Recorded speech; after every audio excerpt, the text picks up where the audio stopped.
Eh bien, bonjour, bonsoir, salut à toutes et à tous, ici Riger. On se retrouve aujourd'hui pour la review des scans 801, 802, 803. Ouais, j'étais pas là. Et je m'excuse, comme d'hab. Non, je vais rien vous promettre par rapport aux vidéos, je vais pas vous promettre qu'il y aura une vidéo par semaine ou quoi que ce soit, mais je peux juste vous promettre que je vais essayer dorénavant d'être un peu plus régulier au niveau de mes vidéos. Et c'est un peu chiant tout ça, de discuter de ça, donc on va tout de suite attaquer la review de ces scans.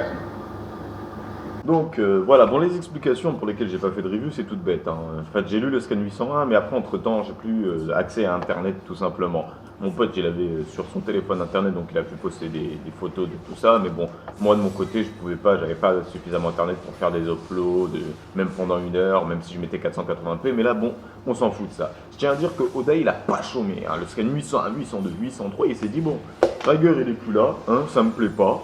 Voilà, j'en ai marre. À chaque fois qu'il a un souci, je trouve le moyen de faire une pause en même temps que lui. Mais là, ça m'a gavé. Maintenant, j'en ai marre. Je vais sortir que du lourd. Et tant pis pour sa gueule. S'il est absent, encore une fois, pendant un mois. C'est tant pis pour sa gueule. Voilà. Donc, il s'est lâché dans ses scans. Et donc, il y a plusieurs points. Il y a beaucoup de points. Il y a beaucoup de choses à dire. Et donc, on va attaquer tout de suite. Donc, premièrement, le scan 800 reprend tout simplement à Dressrosa et on a une scène. Alors, on a le CP0 voilà, qui discute, voilà, qui dit ouais les révolutionnaires ils sont partis, on est arrivé trop tard, blablabla, blablabla. Et il y a un personnage, et franchement j'arrive pas à savoir qui est ce mec. J'ai du mal à voir. Non, plus sérieusement, Lucci est de retour. Lucci. Et donc la seule chose que je tiens à dire, alors ce que je tiens à souligner, c'est que je pensais pas du tout que Lucci allait revenir comme ça. Mais bon, soyez patient. Elle est scargophone, voilà, il parle avec quelqu'un, donc on pourrait se demander qui c'est. Eh bien, je pense que c'est tout simplement le père de Spandam. Alors, j'ai oublié son nom, mais je crois que c'est quasiment pareil, Spanda, un truc comme ça. Voilà. Mais il y a une seule question que je me pose. Oui, le père de Spandam dirige forcément le CP0, oui. Mais il y a une question que je me pose, c'est est-ce que tous les membres du CP9 ont intégré le CP0? Bah, peut-être que oui, tout simplement, que c'est pas si compliqué, que pas besoin de réfléchir pendant des heures. Voilà, c'est simple, tout le CP9 est de retour, dans le CP0, voilà. Mais on va quand même se dire que c'est possible que non. Parce que le gouvernement, pourquoi ce serait possible que non? Parce que le gouvernement aurait pu juger que c'était pas nécessaire d'avoir tout le CP9. Certes, Lucci était quelqu'un de très fort et une image très puissante du gouvernement mondial. Je ne vais pas vous raconter son passé, mais bon, 15 ans, je tue plein de soldats et après je défonce et je sauve un royaume avec la justice de l'ombre. Signe du gouvernement mondial sur son dos après 4 coups de canon qu'il a reçus, mais invulnérable mec. Ok, ça va. Mais les autres membres du CP9 ne sont pas forcément tous comme lui. Je vais prendre les plus faibles à mon goût. En gros, Bluno, Kumadori, si je me souviens bien, le mec avec les longs cheveux, et Fuobori Libu, là, le Chapa Chapa. Voilà, ces trois-là, voilà, non, bah, je dis pas qu'ils sont pas dans le CP0, mais voilà, ils auraient pu juger que non. Il y a aussi une autre possibilité, simplement le fait que le gouvernement mondial ait fait une proposition à ce groupe. Ouais, voilà, parce qu'il faut savoir que dans les mini-aventures, le CP9 était poursuivi par la marine. Le but de la marine, c'était de tuer le CP9. Ils ne sont pas réussis, le CP9 a pris un bateau, ils sont partis, ils ont appelé Spandam en mode badass, ouais, on va revenir pour toi. Alors peut-être que c'était tout simplement ça, peut-être qu'ils avaient prévu d'intégrer tous le CP0. Mais il y a aussi la possibilité, tout simplement, que le gouvernement mondial ait fait la proposition à tout le CP9, oui, vous voulez intégrer le CP0, au moins comme ça on arrête de vous pourchasser, vous n'allez pas avoir une vie de délinquant, de fuyard, vous allez continuer à œuvrer pour la justice et vous ne serez pas contre nous. Parce que Lucci c'est un personnage puissant et le laisser libre à travers le monde, c'est néfaste pour le gouvernement mondial, surtout qu'il a pas mal d'informations. Voilà. Lucci aurait pu répondre oui, mais je vais prendre un exemple d'autres personnages, Kaku, ou peut-être même Khalifa, ou même Bluno, ou même Jabura, les autres auraient pu dire non. Et donc je pense qu'il y aurait pu avoir au bout d'un moment une possibilité que lors de l'intégration du CP9 dans le CP0, il y en a qui disent oui et d'autres qui disent non. Et ça fait que le CP9 se serait scindé en deux groupes différents et qu'il y aurait en gros les gentils CP9 maintenant et ceux qui sont toujours méchants d'un autre côté. Parce qu'il y a aussi le côté que raffronter le même groupe d'individus, entièrement le même groupe d'individus, ça ne serait pas intéressant. Revoir tout le CP9 du côté du gouvernement mondial réaffronter l'équipage de Luffy, ça serait pas intéressant. Même s'il est vrai que, bon, disons comme ça, c'est vrai que le CP0 n'en a absolument rien à faire des chapeaux de paille. Luffy est revenu pour les révolutionnaires. Ce qu'il cherche, c'est les révolutionnaires. Il veut donc s'en prendre aux révolutionnaires. Tout ça. Donc voilà, donc la question. Il y a même pas de question qu'on se pose. Ce qui va se passer, c'est que Luffy est entre guillemets réservé pour Sabo. J'ai le sentiment que voilà, il y aura peut-être un affrontement Sabo Luffy, voilà, pourquoi pas, parce que c'est vrai que le Spiro cherche surtout les révolutionnaires, et ça me paraît logique, et surtout qu'il va y avoir autre chose qui plus tard dans cette review va me faire revenir sur ce sujet pour vous traiter d'une hypothèse. Ensuite, on retourne sur Dressrosa. Pendant que Luffy se tapait la discute au téléphone avec son pote, on a eu Mancheri qui s'est présenté, Viola qui faisait un striptease, il y a eu quelques membres de l'Alliance qui... Et que quoi, qu'est-ce que j'ai écrit? On a surtout Léo, eh bien, qui montre des trois bouts de papier à un mec lambda que je ne connais pas. Le mec lambda lui répond: alors c'est ça que tu veux faire? Et Sabo dit: oui, c'est ça que je veux faire. Qu'est-ce qu'il pourrait faire? Eh bien, il est vrai que, clair de rien, les nains, qui sont des membres de l'Alliance du chapeau de paille, bah, ce sont les seuls qui n'ont pas de navire à ma connaissance, et qui n'ont pas de navire spécifique. Hein. Léo, avec 300 soldats de l'armée Tontata, ou une centaine, je ne sais plus, avait prévu d'intégrer l'Alliance. Voilà. Bon, il l'a fait, voilà, chacun est libre d'agir de son côté comme il veut. C'est vraiment chacun, vas-y, j'ai envie de faire ça, de dire que je suis dans l'Alliance, et bien je le fais, et puis c'est tout. Ok. Mais ils n'ont pas de navire, donc voilà, bon voilà, parce que pour moi, je pense que ces papiers sont tout simplement les plans d'un navire fait pour les nains. Voilà, s'il s'agit bien de ça, Léo et ses nains risquent un jour de partir en mer, et bien en tout cas je l'espère fortement, ils vont pas rester toute leur vie à Dressrosa à rien de faire, alors qu'on nous a dit qu'ils allaient être responsables d'un événement, d'un incident, waouh.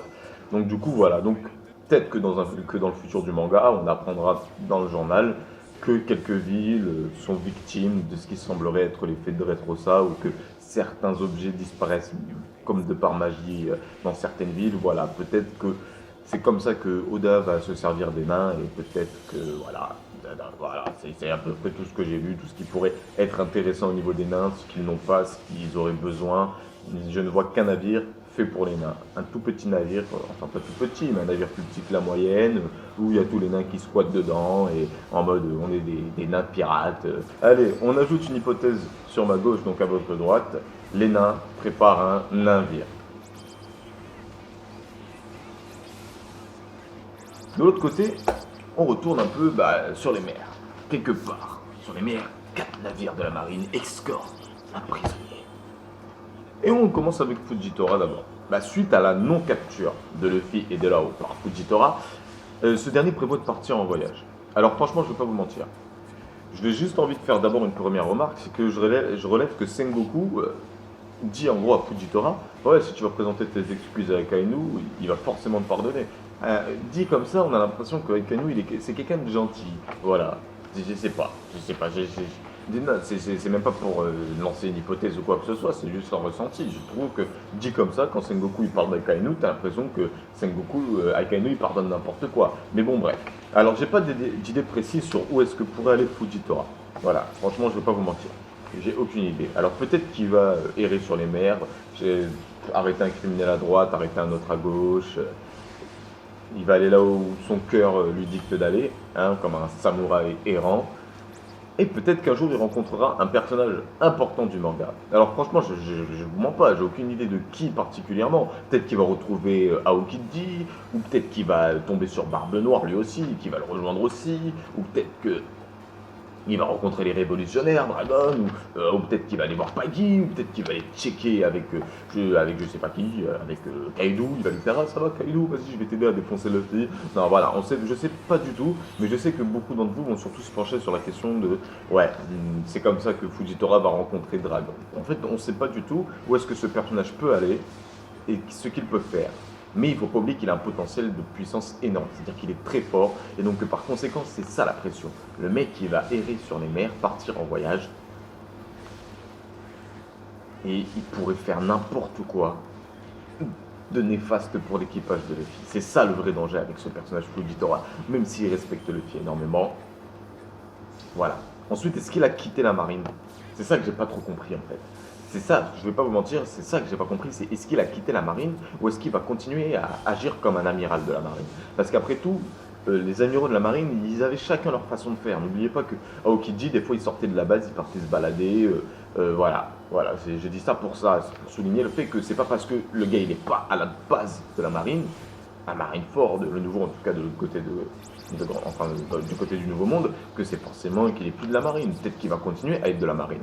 La vraie question que moi je me pose, c'est le prochain amiral qu'on va voir, hein, ça va tout simplement être Ryugo, le nouvel amiral, le taureau vert.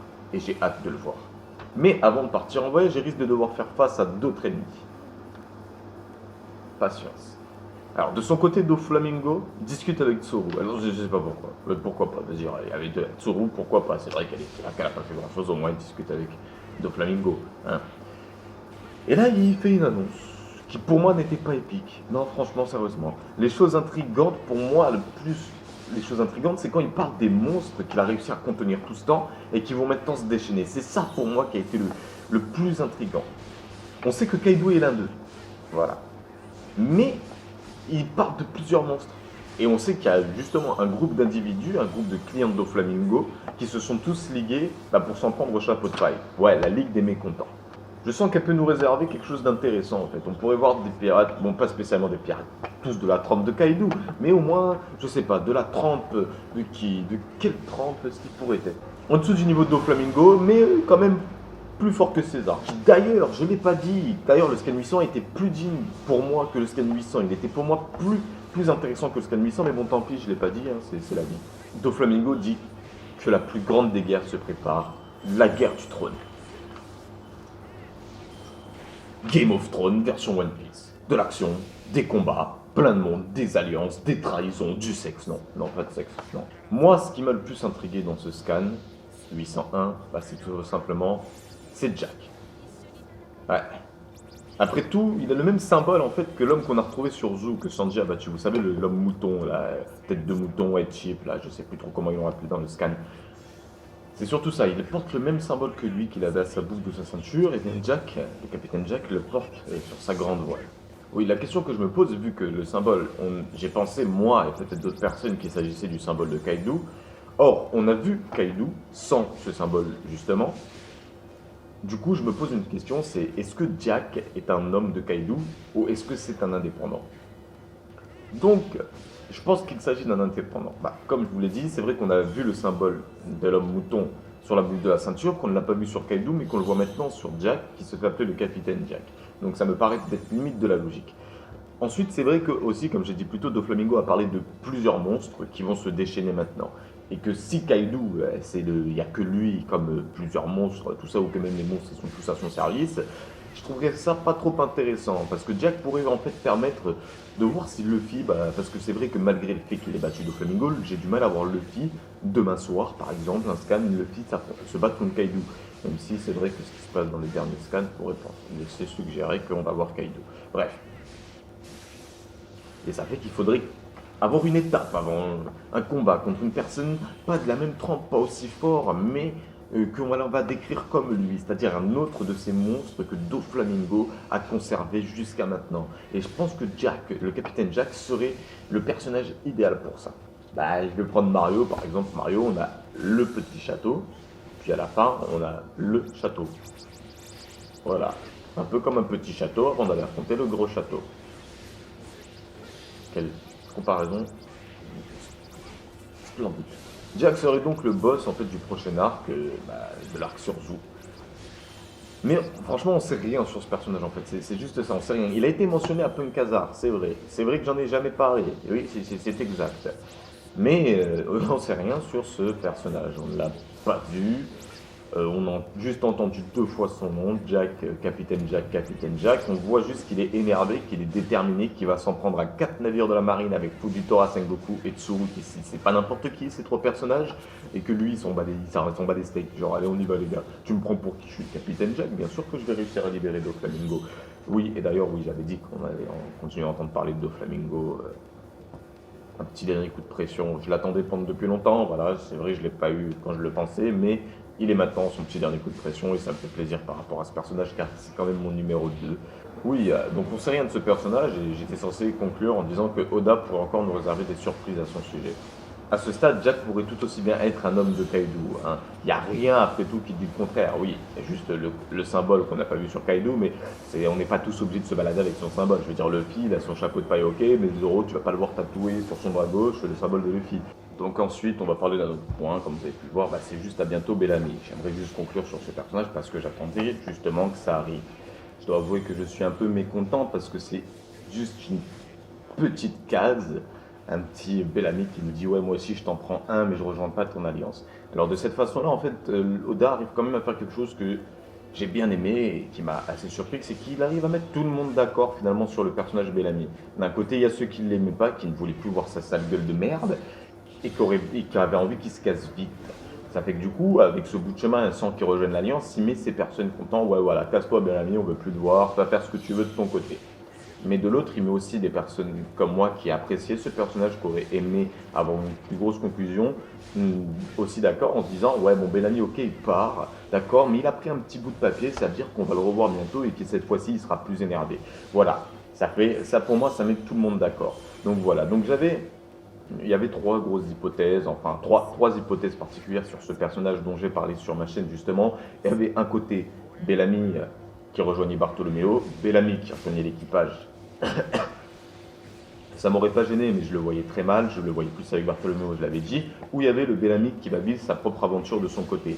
Je me suis concentré sur Bellamy qui rejoint Barto parce que au fond, peut-être que j'avais pas envie qu'il quitte la trame narrative de l'histoire encore une fois, voilà, j'avais peut-être envie de le voir briller avant de le voir partir, mais non, il va vivre sa propre aventure de son côté, on le reverra peut-être un jour.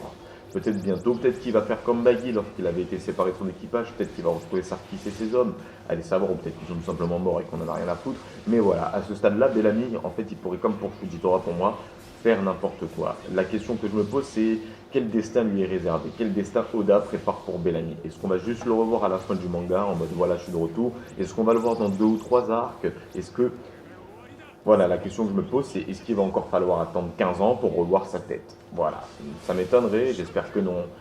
Voilà, ou peut-être qu'on ne le reverra jamais, peut-être qu'il va le faire comme avec Jin, hein, peut-être c'est un à bientôt, mais qui ne servira à rien, qu'on ne voit pas encore. J'espère que Oda va nous remettre Jin dans l'histoire.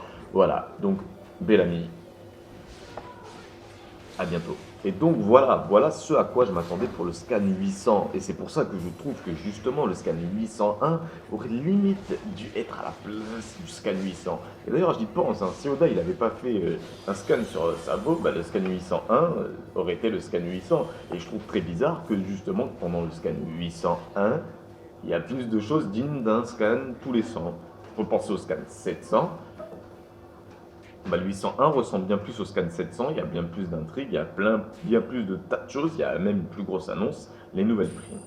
Voilà, alors je pense limite que tout était prévu pour que le scan sur Sabo n'existe pas. C'est pas du tout que je déteste ce personnage non, c'est juste que je pense que voilà.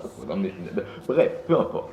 Le souci le plus intéressant, c'est les nouvelles primes. On attendait tout ça avec impatience. Et donc voilà ce qui était le plus intéressant en fait aussi dans ce scan, et aussi un argument qui m'a fait juger que ce scan 801 était limite censé être le scan 800 peut-être, c'est les nouvelles primes. Les nouvelles primes, tout simplement.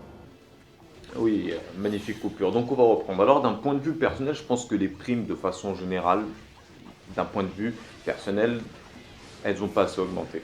Je veux dire, Doflamingo, c'était quand même Doflamingo, Shichibukai, maître du monde de l'ombre, enfin le chef de la mafia, quoi, entre guillemets, les Smiles. Je veux dire, je sais pas quoi, c'était Doflamingo, c'était 500 millions, même pas une question d'être passé ou d'avoir augmenté. Je trouve que 500 millions, c'est pas assez en fait, voilà. Après pour les autres, bon je penserais un peu moins ça, je suis très content pour la prime d'Usopp, les 200 millions de berry, God Usopp, qu'est-ce que j'avais dit bon, je pensais que ça aurait été plus cher, en fait moi aussi, peut-être que je fantasmais sur des trop gros chiffres. Mais voilà, d'un point de vue général, voilà, donc je les ai notés, on a Luffy 500 millions, Zoro 320 millions, Usopp 200 millions, Robin 130 millions, Franky 94 millions, Brook 85 millions, euh, Nami 66 millions et Chopper 100 berry. Voilà. Voilà. Non, d'un point de vue personnellement, je trouve général, voilà, c'est quand je lis ces primes là, pour l'instant, voilà, l'équipage il me fait pas tellement trembler. Après, voilà, peut-être comme je disais, c'est juste moi qui ai fantasmé sur un trop gros chiffre qui m'attendait trop à des primes de fou furieux de la mort qui tue. Ou peut-être que ce sont des primes de fou furieux de la mort qui tue, mais que je suis pas capable de m'en rendre compte. Et non, je n'ai pas oublié Sanji, non. 177 millions de berries. Alors pourquoi est-ce que je le garde pour la fin? Eh bien, je tiens à mentionner l'hypothèse d'un Américain, j'ai complètement oublié son nom, c'est Alpha. Voilà, bref. Sur la prime de Sanji, on peut voir Only Alive, sans aucune raison spécifique.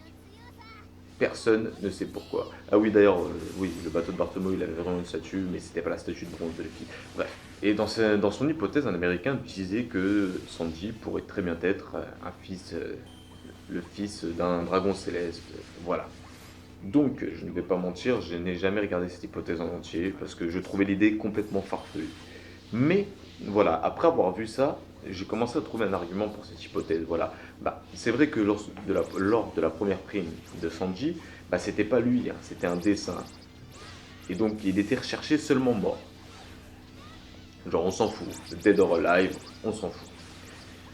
Ensuite, il y a eu l'ellipse, tout ça, tatatique, on a eu ces nouvelles primes, et cette fois-ci on a une véritable photo de Sanji, alors même s'il a l'air d'un conçu en mode lover, cette fois-ci on peut mieux le reconnaître, on peut se dire tiens, c'est lui. Et c'est cette fois-ci qu'on décide de mettre seulement en vie sur sa prime. Et bien voilà, donc cette hypothèse me semble tout à fait logique maintenant. Voilà, maintenant elle me paraît plus plausible. Voilà, peut-être que c'est aussi parce que je suis complètement con, voilà, c'est tout à fait possible. Mais je trouvais que non.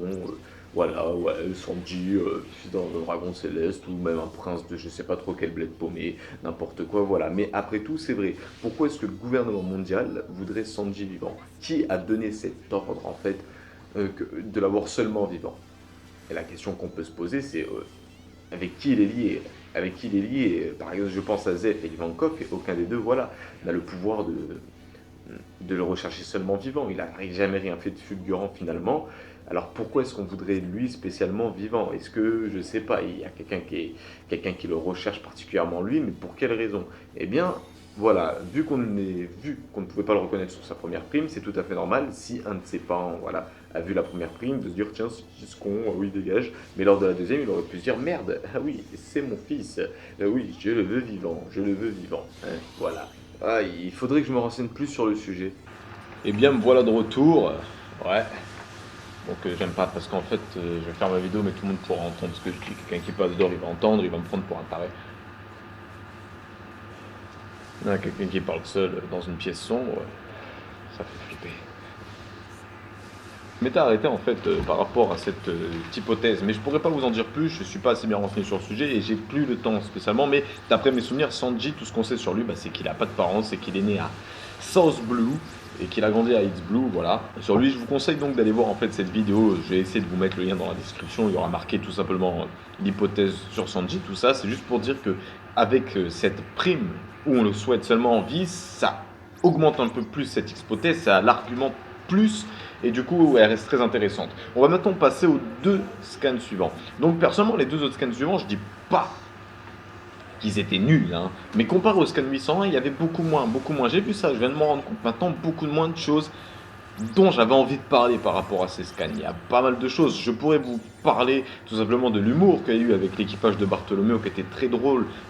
Non, franchement, c'était très très drôle. J'ai rien à dire. L'équipage de Bartholoméo, comme je le pensais, c'est juste un gros fan club de Luffy. Le bateau, le Going Luffy Senpai, excellent. Non, il y a tout. Le coup de la vivre carte, tout. Même lorsqu'ils se séparent, il y a tout qui était vraiment très très drôle et j'ai vraiment très bien apprécié cette scène et c'est pour ça que je suis beaucoup plus content finalement que Bartholomew soit un pilier de l'Alliance des Chapeaux de Paille qu'un membre de l'équipage des Chapeaux de Paille parce plus ça lui va beaucoup mieux tout simplement d'être en gros l'un des chefs du fan club de Luffy, ça lui va bien plus qu'être un membre de l'équipage au Chapeau de Paille.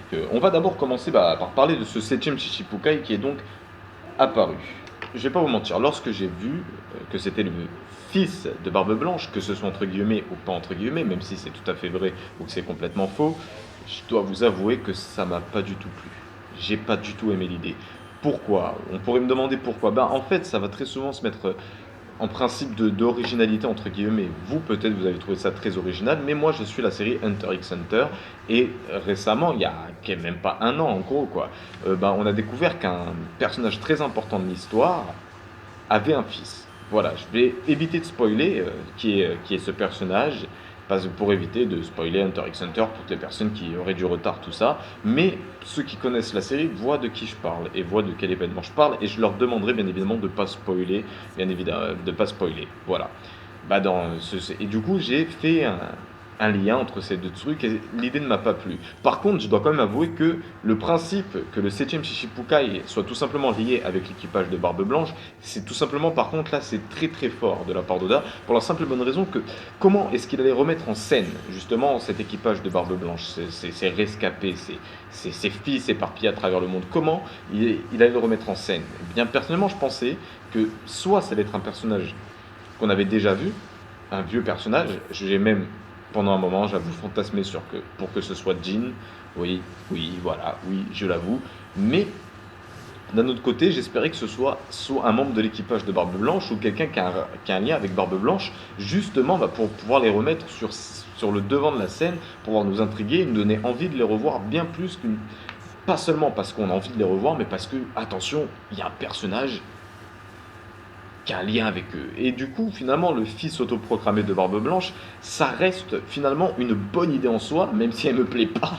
Voilà quoi. Même si elle me plaît pas, ça reste une bonne idée en soi, pour la simple et bonne raison que, au moins, on n'aura pas le sentiment de ouais, il les a remis en scène parce qu'il fallait bien les remettre en scène. Non, cette fois-ci, il y a un personnage qui cherche à les décimer, qui cherche à se venger. Oui, je n'aime pas qu'on dise que les fils de Barbe Blanche, ce sont les membres de son équipage, c'est moi son fils. Allez, on y va, en avant. Bien évidemment, on a tous du mal à croire ça, que ce soit réellement son fils.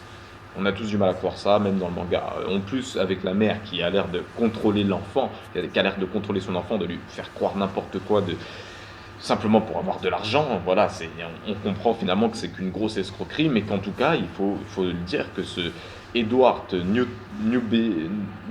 alors Blee ou Bill, je sais pas son nom exactement, je sais pas comment il se prononce, que ce personnage, que ce 7e Shichibukai, il y croit fortement qu'il est le fils de Barbe Blanche. Ça, on peut pas le nier. On peut pas le nier. Alors, bien évidemment, c'est sûrement sa mère qui lui a mis cette idée dans le crâne. Voilà, elle a dû lui mentir, tiens, en fait, c'est lui ton père.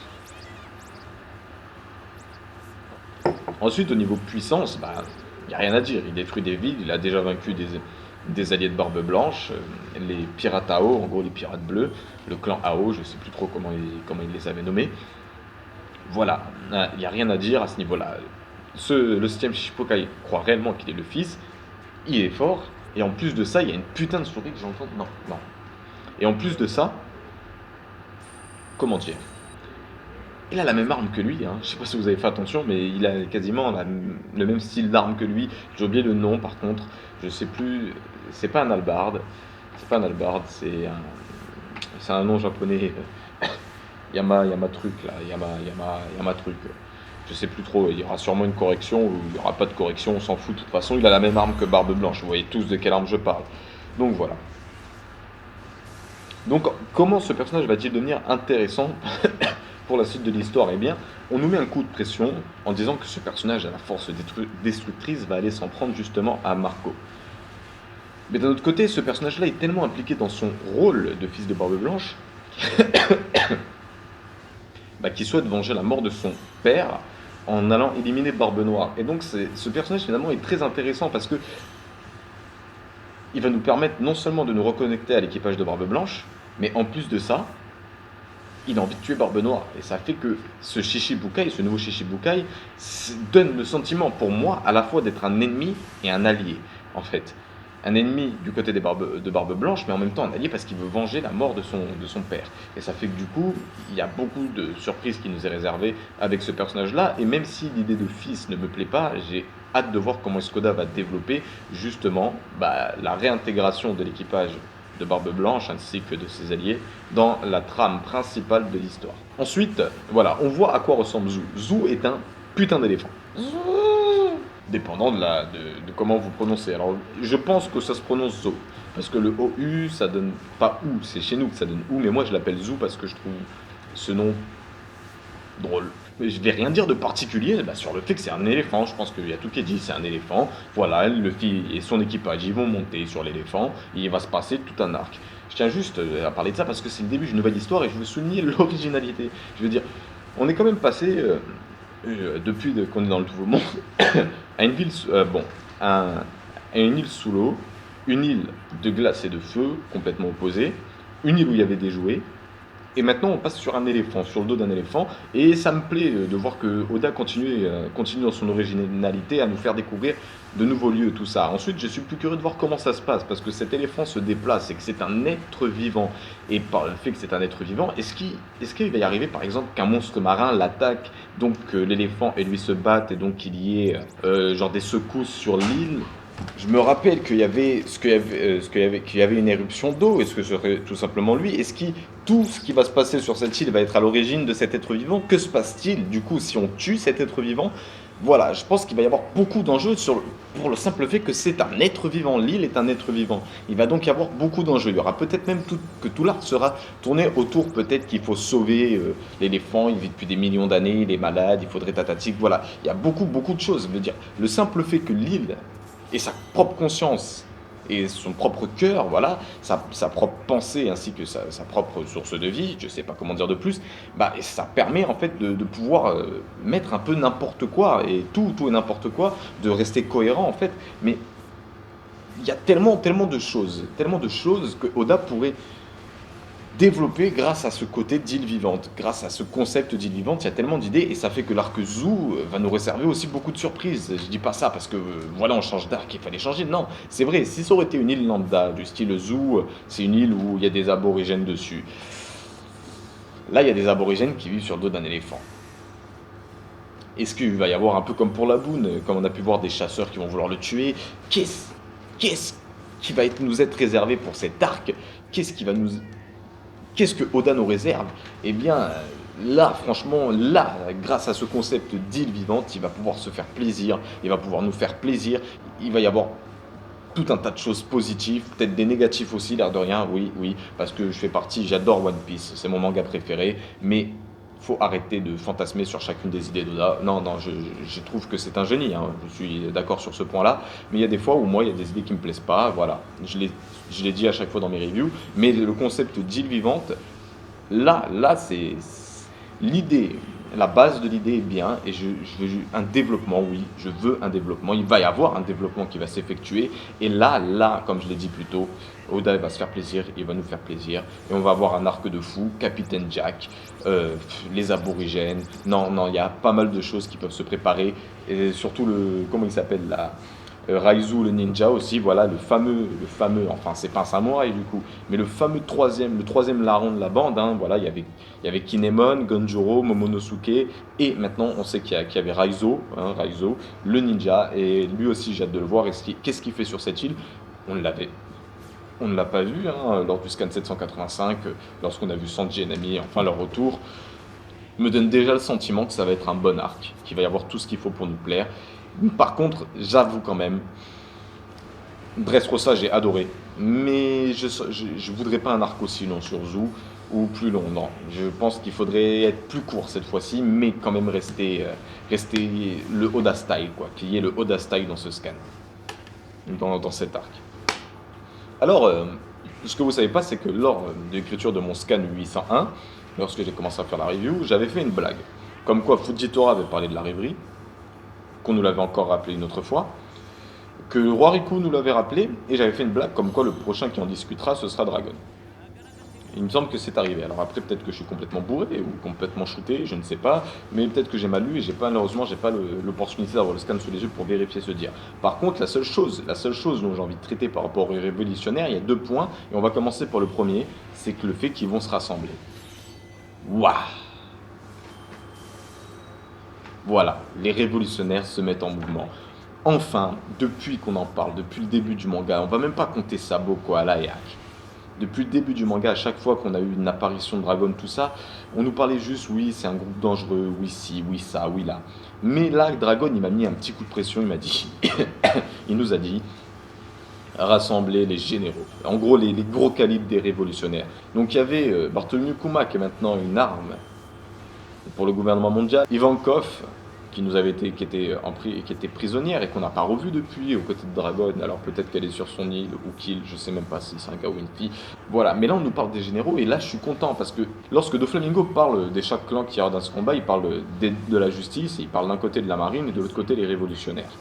Et on voit un visage sombre, un visage que je ne reconnais pas. Il y avait Dragon, il y avait Sabo, il y avait Ivankov et il y avait un quatrième visage sombre que je ne reconnaissais pas, qu'on n'avait jamais vu, je pense. Et ça fait que du coup, voilà, je suis bien content d'apprendre que malgré le fait que ce Sabo soit le deuxième de l'armée révolutionnaire en termes d'hiérarchie, que Ivankov et Bartolukuma sont apparemment les amis proches de Dragon, je suis content d'apprendre que, bah, putain, les révolutionnaires, ils ont encore des armes. Et j'ai hâte de voir en fait les personnages que Oda nous a réservés justement pour les révolutionnaires, voir leur puissance, voir leur comportement, voir leur pouvoir, voir en gros de quoi ils seront tous capables. Parce que les révolutionnaires, on en parle depuis très longtemps. Ok, Sabo c'est un révolutionnaire, c'est cool, mais le groupe en lui-même, sans compter Sabo, qu'est-ce qu'il donne? Qu'est-ce qu'il donne le groupe? Dragon, Sabo, Ivankov, Bartolomeu, c'est eux les révolutionnaires, c'est eux les gros calibres. Non, il faut plus de personnages, plus d'hommes puissants. Attendez, c'est le groupe, le pire ennemi du gouvernement mondial. Il faut qu'il y ait d'autres personnes dans ce groupe bah, qui le mettent mal, ce gouvernement mondial. Il faut qu'il y ait d'autres personnes puissantes et j'ai hâte de voir ces personnages. C'est sûr qu'ils sont là, c'est sûr que les personnages que Oda va mettre en avant lorsqu'on verra peut-être ou peut-être pas ces généraux des révolutionnaires, c'est sûr que ces personnages-là, ils vont tout niquer. Et justement, le deuxième point que je voulais apporter par rapport à ces révolutionnaires, et le point sur lequel je voulais revenir lorsque j'ai parlé du CP0 au début de ma vidéo, bah c'est justement ça. Non, pas le fait qu'il va y avoir des révolutionnaires super puissants. Non, c'est Burgess qui a découvert l'île des révolutionnaires. Donc suite à un appel à Lafitte et à Shiryu de la pluie, eh bien, Burgess, bon, il était complètement défoncé, Sabo l'a exterminé, et comme vous le savez tous, j'ai pas été très content à cet instant-là, parce que pour moi, Burgess c'était quand même c'était le chef de la première flotte de Barbe Noire. Merde, quoi. Merde, sérieusement. Tout ce côté de pression, cette mise en avant de ce personnage pour finalement finir par même pas faire une blessure à Sabo, ça m'a un peu blasé. Mais je suis très content de l'avoir revu. Oui, on va me dire, putain, mais t'es un connard en fait. Parce que moi, voilà, dans une histoire, je juge que dans une histoire, c'est les méchants les plus intéressants. Non, c'est pas les gentils pour moi. Pour moi, c'est les méchants. Si le méchant, on ne le craint pas, si le méchant ne sent pas sa puissance, on va pas sentir l'épique lorsque le héros va le battre. Et là, du coup, on le revoit revenir comme ça, en mode putain, les gars, tout le monde il veut entendre parler des révolutionnaires par-ci, des révolutionnaires par-là. Le gouvernement mondial, il les cherche partout, ils les ont jamais trouvés où est-ce que. Alors, base, mais moi, Burgess, qui me suis fait lyncher par Sabo il y a une vingtaine de scans plus tôt, moi, je sais où sont ces putains de révolutionnaires. Et là, ça m'a fait plaisir.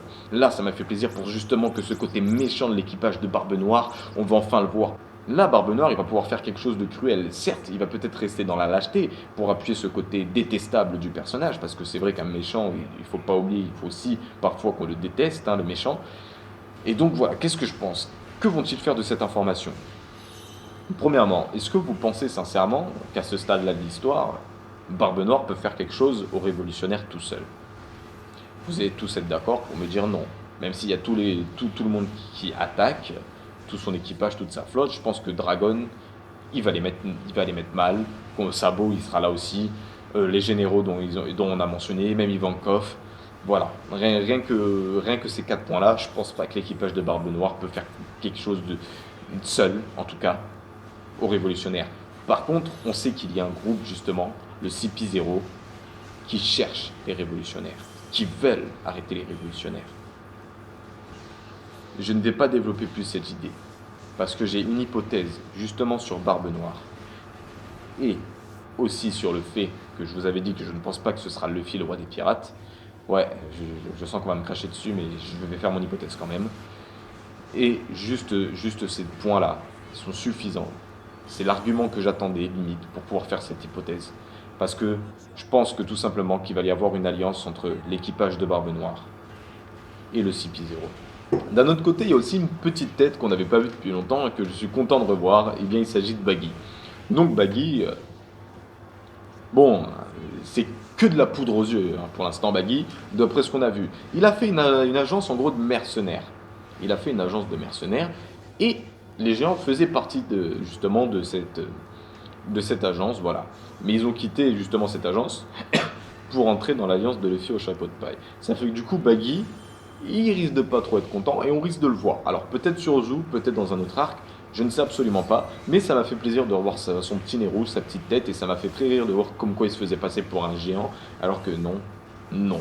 Mais en tout cas, Baggy c'est aussi un personnage, pour moi c'est un gros calibre. C'est un gros calibre justement du Nouveau Monde, pas parce qu'il est fort, mais parce qu'il a de la notoriété. Il a de la notoriété, il a beaucoup de pirates puissants sous ses ordres, c'est quelque chose de fou, et limite lorsqu'il apprend que Arjurin, le géant, l'avait quitté, il s'en fout, on a d'autres hommes, mais bon après tous les autres géants l'ont quitté, et là c'est pas pareil.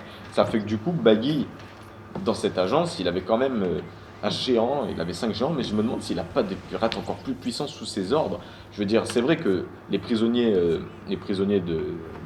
du 4, il me semble que c'était... Bon, les prisonniers d'Impel Down qu'il a sortis de prison sont apparemment plus forts que lui, mais la question que je me pose, c'est que grâce à cette notoriété de Shichibukai qu'il a eu, ouais, je dis Shichibukai à chaque fois, mais c'est Shichibukai, je sais.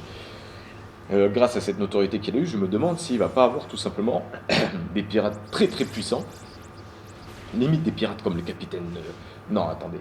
Limite de la trempe. J'ai du mal à voir des pirates presque aussi puissants que Vergo, on va dire, même si face. Des pirates du niveau de Luffy, voilà, des pirates du niveau de Luffy ou du niveau de Zoro, Sanji, tout ça, sous ses ordres et qu'il le considère comme un dieu. J'ai envie de voir justement ce côté de Baggy, ce côté de ma puissance ne réside pas dans ma force, mais dans ma force du corps, mais dans ma force de persuasion, dans ma capacité à diriger les hommes et à les mettre sous mes ordres. J'ai hâte de voir à quoi ressemble son agence de mercenaires lorsqu'ils vont se déchaîner, par exemple lorsqu'ils vont peut-être attaquer l'équipage au chapeau de paille ou peut-être être membre d'une nouvelle bataille. J'ai hâte de voir ça. Et voilà un peu tout ce que j'avais envie de parler dans ces reviews, dans les scans précédents. Peut-être que j'ai raté certains points et c'est fort probable parce que je ne vais pas vous mentir, je suis assez pressé. Voilà, ça fait longtemps que j'ai pas fait de review. Il y a beaucoup de points, il y a beaucoup de choses qui se sont passées. Peut-être que je me suis emmêlé les pinceaux sur certaines idées, peut-être que j'ai pas été très concis, peut-être que je parle trop vite. Mais voilà, ça m'a manqué de vous faire des vidéos, de vous faire des reviews. Voilà, je vais essayer, en tout cas de la semaine prochaine. Il y a justement, juste avant que j'enregistre cette deuxième partie de la review, j'ai croisé quelqu'un qui habite sur Nice, qui regarde One Piece, qui a regardé certaines de mes vidéos et qui m'a demandé il n'y a pas de scan qui est sorti cette semaine, il y en a un la semaine prochaine, est-ce que tu seras là? Voilà, et bien oui, mesdames et messieurs, gentes dames et demoiselles et ce que tu veux, oui, je serai là, et je vais conclure sur justement ce qui se passe à la fin du scan 803, pendant que Luffy sur le dragon que Robin trouve super mignon en plus, j'ai dit qu'il est moche, Robin, non, il y a un homme qui tombe du ciel. Il y a quelques jours, justement, cette même personne, parce que je la croise souvent avec un pote de lycée, il m'a demandé, tu penses que c'est quoi le gars qui tombe? Bien voilà, je vais vous dire ce que je lui ai dit. Il y a deux possibilités pour moi. Soit c'est juste un bouffon que Sanji ou Brook ou quelqu'un a fait tomber, ou quelqu'un de la tribu qui est tombé de l'éléphant, soit c'est Kaido. Il n'y a pas 36 000 possibilités. Voilà. Par contre, on va quand même essayer de voir vers lequel des deux je vais pencher. Alors, en fait, c'est surtout, est-ce que c'est Kaido? La question qu'on se pose. On s'en bat des couilles de savoir si c'est un autre personnage. La question, c'est Kaido, oui ou non? Parce qu'un autre personnage, oui, c'est limite du hasard. Hein. Limite, tu prends tous les personnages de One Piece qui sont apparus, tu les mets dans un chapeau, tu sors un papier, hop là, c'est lui que je pense. Non, la question qu'on va se poser, c'est est-ce que c'est Kaido, oui ou non? La dernière fois qu'on a vu Kaido, il était face à Kid, Hawkins et Eppu, l'Alliance K. L'Alliance K. Et ça fait, et du coup, voilà, il aurait été tombé dessus, au sens littéral. Littéraire. Mais est-ce qu'il a eu le temps de remonter sur une île céleste et de tenter de se suicider une autre fois? Le facteur temps est le premier critère pour lequel on va se poser. Je vois qu'il y en a qui pourraient me dire non. Moi, je vais vous dire oui. Je vais vous dire oui, attendez les gars, c'est Kaido, créature la plus puissante du monde. Les gars, s'il a envie de monter sur une île céleste, qui nous dit qu'il doit faire comme tous les autres bouffons. Qui nous dit que lui, il n'a pas une autre stratégie, un autre truc. Voilà. La véritable question, sur le vrai sujet sur lequel je viens de penser, c'est est-ce que ce serait intéressant de voir Kaido maintenant ou pas? Voilà. De voir une rencontre entre Luffy, Lao et Kaido. Oui. Voilà, c'est surtout ça pour moi la question. Parce qu'il est vrai, voilà, qu'on l'a vu, son apparition, tout ça, qu'on a vu un peu son comportement face à la mort, qu'il en a un peu rien à foutre de tout ce qui l'entoure. C'est un mec qui est en mode balèstec.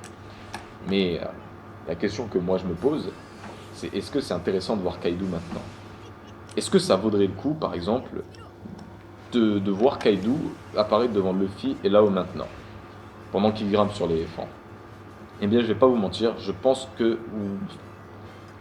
non, d'un côté, parce que je pense qu'il faudrait le réserver pour plus tard et que le simple fait de l'avoir vu une fois nous a mis suffisamment un bon coup de pression pour qu'on ait envie de le revoir. Mais d'un autre côté, oui, parce que si Oda choisit de le mettre maintenant, c'est qu'il sait ce qu'il fait. Voilà, c'est qu'il sait ce qu'il fait. Par contre, j'aimerais bien qu'on se concentre, voilà. On est passé à un nouvel arc, on a eu beaucoup de tours du monde, beaucoup de personnages qui sont réapparus, beaucoup de coups de pression d'un côté, d'un autre, les révolutionnaires, Burgess, la plus grande des guerres, le capitaine Jack, blablabla. On a eu beaucoup de choses. Mais je pense que maintenant, je juge que maintenant, que le scan 804, on doit se mettre maintenant dans le vif du prochain arc. Et donc arrêter de mettre en scène des personnages qu'on a mentionnés et nous faire découvrir justement cette île, ce zoo. Voilà, c'est maintenant. Maintenant, il faut se pencher sur autre chose. C'est pour ça que j'aimerais finalement que ce soit pas Kaido, que ce soit juste quelqu'un qui soit tombé de l'éléphant, que le fil rattrape et que tac, on ait un petit panoramique de Zoo. Ouais, je suis un tel, il s'est passé ci, il s'est passé ça, blablabla, blablabla, tatati tatata. Voilà. Je pense que maintenant, il faut se concentrer sur autre chose, qu'il faut passer justement à cet arc Zoo, à cet arc de l'éléphant arc. L'arc-éléphant. Bref. Parce que voilà, faut passer. C'est vrai que beaucoup de personnes se sont plaintes d'Esrosa, c'était trop long. Et on pourrait encore radoter, encore rajouter. Attends, ça n'a pas encore commencé le prochain arc, qui sait pas. Non, non, je juge qu'il faut passer à autre chose. D'un autre côté, si c'est Kaido, je vais pas m'en plaindre. J'aimerais beaucoup en fait aussi d'un côté. J'aimerais beaucoup d'un côté voir justement Luffy est là face à Kaido pour qu'on puisse juger est-ce qu'ils ont le niveau nécessaire pour battre cet homme. Comment ils vont réagir face à cette personne-là maintenant, si c'est lui qui tombe. Voilà. Mais d'un autre côté, ce qui me fait penser que c'est pas Kaido aussi, c'est qu'on l'a déjà vu tomber une fois et que Oda pourrait juste se foutre de notre gueule en nous disant ah ouais, t'as cru que c'était Kaido, mais non, c'était pas lui. Et donc voilà. Voilà. Donc pour le scan 804, voilà, je viens de vous dire ce que j'aimerais voir, c'est tout simplement l'arrivée sur Zoo. Les explications que Ganjuro et Kinemon mentionnent vite fait, on vous dira blablabla vite fait trop pourquoi. Zoo c'était notre première destination, tatati tatata, voilà, j'aimerais que dorénavant, voilà. Aussi, il y a l'équipage de Lao qui est sur cette île, faut pas les oublier, oui, Riger, fallait pas les oublier. Bon, certes, peut-être même que c'est un homme de l'équipage de Lao, allez savoir. C'est justement, ça pourrait être n'importe qui ce personnage, Kaido ou n'importe qui. Et du coup, voilà, il faut maintenant passer à autre chose. On va qu'on ait des nouvelles de Sanji, pour savoir où est-ce qu'il est maintenant, enfin, en gros, le Sanji Co. Que l'équipage de Lao soit, on en parle aussi. J'ai envie de découvrir cette île, je sais pas comment le dire autrement, je veux que dans le scan 804, on découvre cette île tout simplement. Et bien sur ce, c'était Riger, j'espère que cette review vous aura plu, je m'excuse encore de ne pas avoir été présent le mois précédent, je m'excuse, les vacances c'est terminé, voilà, comme j'ai dit, maintenant je vais essayer d'être plus présent justement sur YouTube, même les réseaux sociaux, je vais essayer de répondre à plus de messages, plus de commentaires sur Facebook, sur Twitter, sur même les vidéos, je vais essayer vraiment de me faire à cette nouvelle époque, le futur. Et donc voilà, sur ce c'était Riger, je vous souhaite une bonne journée, une bonne soirée, un bon après-midi, un bon verre d'eau, un bon jet de douche, et je vous dis à la prochaine pour une prochaine vidéo.